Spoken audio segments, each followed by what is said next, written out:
looks. After all, people don't notice this because they are stuck on their own misinterpretation of the scriptures. God is about the whole human race. That includes Adam and Eve. You don't care about what Eve was doing before Adam, before she even met him. Lucifer wanted to separate Adam from the rest of the community. He had his eyes on destroying the first man, Adam. While Eve was at home with her mother and father waiting to get married, Adam was helping create a home for his family. Now Eve is of age to be married, so she leaves the home of her mother and father, along with the rest of her community, to be united with Adam. People literally assume that Adam and Eve didn't already exist, but now I see the truth. That's not true. God is part of the whole community. Everyone. When someone wants to kill you and take you out, you are separated from your home. Apparently, Jesus had to create a new home for Adam to live in because Satan had plans to destroy him. He called it the Garden of Eden. It was a new place Jesus was helping to build. Adam could stay there while Eve met him, and they could see if there was a compatible connection.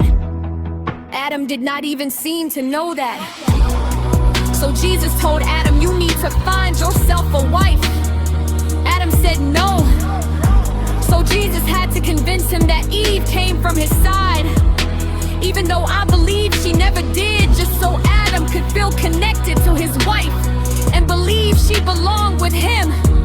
If you don't realize this, Adam thought he could be alone for eternity, by himself, with no one else. Apparently he had a dislike for marriage at first, so God had to convince him that he'd always been connected to the woman. That's why he told him she came from his side. If Eve knew better, then she knew where she came from before she ever met him. Sometimes when people come into your life, you have to separate yourself from one community to begin another. That was the enemy's plan, to separate Adam from his community. Eve decided to take a chance and go with him, but Adam really didn't want to be alone. So God knew there would be a test. He assumed Eve would most likely be the first to face it because she was a curious person. God knew she liked to ask questions.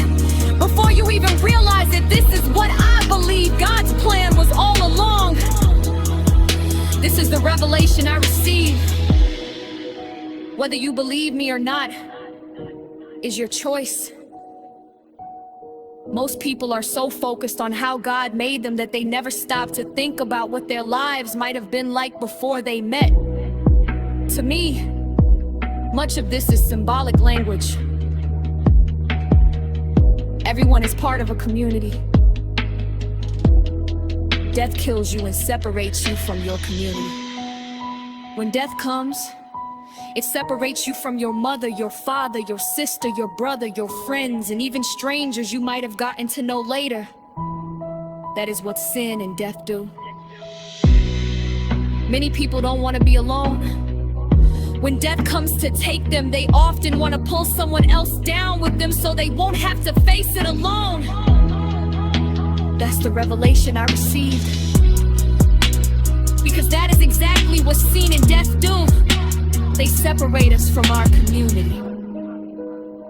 People may not want to see it, and that's okay. I'm simply letting you know the revelation I received. This is how I see the situation because I have studied it and come to understand what I believe is the bigger picture, the fuller picture. If you interpret it differently, that's your understanding. I'm simply offering another point of view by looking at the exact same story from a different perspective.